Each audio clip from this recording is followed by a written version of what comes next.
Hey guys, Power here, and welcome to Dungeon Defender Basics on the Monk. I'm going to be going over how to spec your character, different weapons to look for, things like that. Alright, first thing, the Monk. The Monk is a great support class, and a lot of people like them because the snares are very, very handy. They can make pretty much any defenses much more effective. They have a lot of different abilities, and if you want to, check out my video on the Monk when I went over the basics of the defenses for each class. Feel free to check out that video. But this video is going to be over the spec. Alright, first thing you're probably going to want to do is have a tower monk. That tends to be what everyone likes to use. You've got 4 different abilities to choose from. You've got defensive health, attack, range, and attack speed.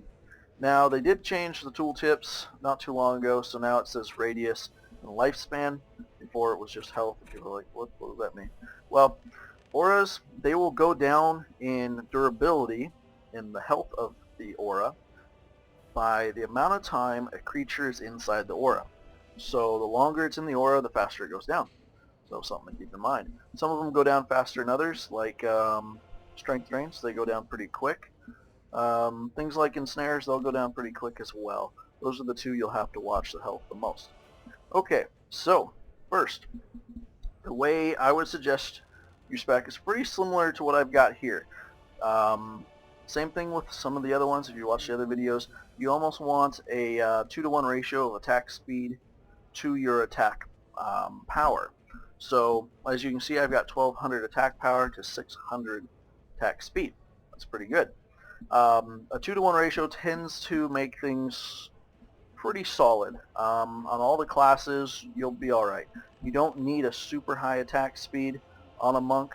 Probably the best class to have a higher attack speed would be the apprentice, but 2-to-1 ratio is just fine. The two things you're going to want to keep in mind, though, not to necessarily just dump all your points into damage. You need a fairly decent size aura. Now, if you're playing on certain maps where you have mobs coming from different directions, you got to have an aura big enough to cover what you're wanting to defend. Nothing worse than having small auras and having mobs sneak by the sides, especially for ensnares. That can be really bad. So make sure you have a decent size. Normally I try to keep the size of it about the same as my attack speed. Unfortunately, this set of gear, well, I still have one piece to upgrade still, but it doesn't have any size on it. This was a set of gear I was using on my apprentice for a while. So normally I would keep the size bigger. Now the nice thing is, don't worry about going too big. You may say, oh, my auras overlap too much. Well, they recently added something, again this is on PC, that you can adjust the size of your auras, same thing for hunter traps, by pressing the plus or minus button while you're trying to place it. Before you place it, while you're hovering over where you want to place it, if you press the minus key, it'll shrink it down. If you shrink it down too much, press plus and it'll make it bigger again. Now you can't make it bigger than your spec. You can shrink it down for certain applications. So something to keep in mind, bigger is always better. I mean, that's an easy way to remember. But you can shrink it down if you're having a hard time placing it near a crystal, or you can't place another one because there's another one nearby, things of that nature. So you can shrink it down for certain areas. So don't feel too worried about making it too big. The other thing is your lifespan. Now, the higher you have this, the less you're going to have to repair. Now, you don't have to necessarily make this your highest stat, but you want it fairly high. I would try to keep it higher than both of these. It doesn't have to be on par with the damage. Especially in Nightmare, hardly anyone uses these things for anything except for snares, sometimes strength drains. Now, on boss fights you might use a healing, and that's nice. You want to have a decent amount of strength, but the two main stats I find in Nightmare is the lifespan and the radius. So you want to make sure these are pretty high. If my specs were perfect, I'd have about 600 radius, 800, and everything else. If I could bump this up by about 200 more, I'd be perfectly happy. And I wouldn't have any problem taking it out of this if I could. But I can't right now with this set of gear, but it works. Okay, so now you know about the basics of how to spec your tower spec character. Now, you've got a monk. Say you want to make another one, or you got tired of building. you want to go DPS. For a DPS character, it's pretty much the same as any of the rest of them. You want your tower, or excuse me, your hero damage very high. You also want your health pretty high. You are a melee character. Well, you have two ways, actually. You can be a melee monk, or you can be a ranged monk. Now, depending on what you spec, if you're melee, you want to go with a little bit more health. If you're ranged, you could probably take a little bit out of health and boost more into hero boost. Now, so those are your two main abilities. Now, hero boost. You've got two abilities as a monk. You've got hero boost and tower boost. Tower boost, not many people use it. It is situationally useful. If you're defending, repairing, you can pop it. Both these abilities cost very little mana till they run for, say, about a minute. Then they start ramping up quite a bit. Hero boost is great. It heals you a little bit, and it increases your offensive capabilities. So keep that in mind. So what I would do is put whatever you can into here, keep this pretty high, and then dump the rest in the hero boost. That will both affect your melee and your range. Okay, so now that we've gone over specs, run speed, anything over 100 is useless. 100 is a cap. They don't tell you that, but it is. You'll normally get enough run speed from gear, so you won't have to worry about that. But if you want to drop a couple points in there to get it to 100 while you're leveling, that's fine. Hero casting speed, normally you'll get enough from gear as well, but if not, you might want to add some in there for repairing and upgrade. Without any casting speed, it takes a while. Okay, so weapons. You got a couple different options. If you're wanting to be melee, same as the Squire, oversized is great. It's going to allow you to hit more mobs at once, and well, they look cool too. But then you have speed. So you got size and speed are the two factors. Depending on the type of weapon, I don't know if I have any other monk weapons. Oh, I got this one here. So this one swings fairly quick. What you want to keep in mind is the amount of time after his last swing before he starts swinging again. That's the easiest way to notice swing speed. Let me grab this guy right here. See, he swings quite a bit slower. This is a slower weapon, so something to keep in mind.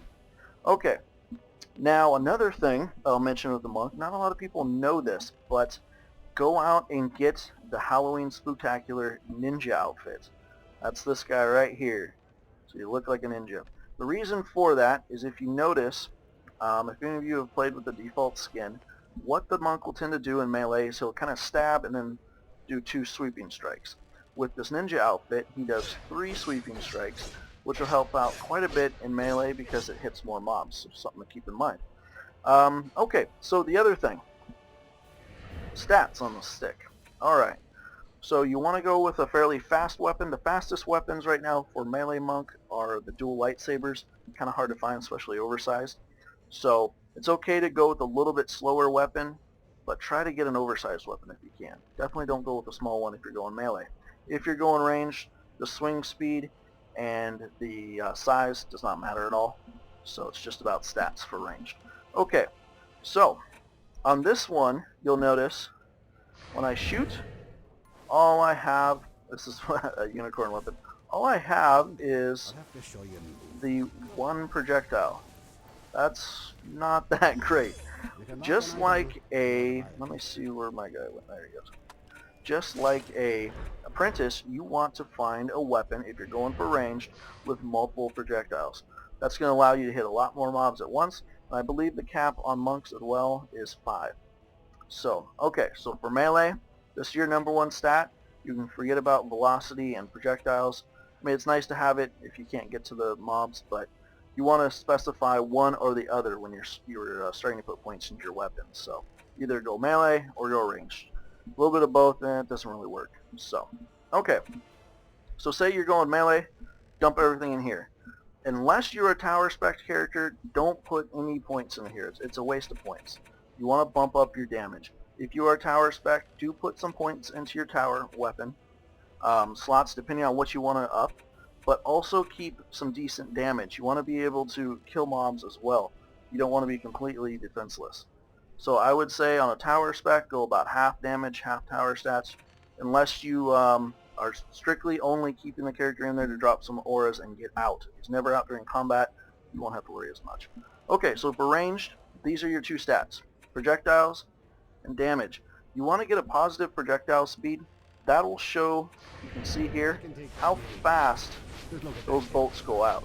You want it fairly high, but you don't need to spec into it to get high. Just try to find one with definitely positive, and I would shoot for 2,000 or better at 74.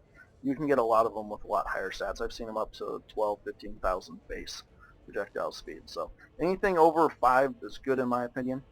2 or better. So this right here, don't spec into elemental damage. It does add to melee and range, but the problem is there's so many immune mobs, and with the nerf to the amount of damage increase per upgrade to elemental, it's really not worth putting any points into anymore. So right there for range, right there for melee.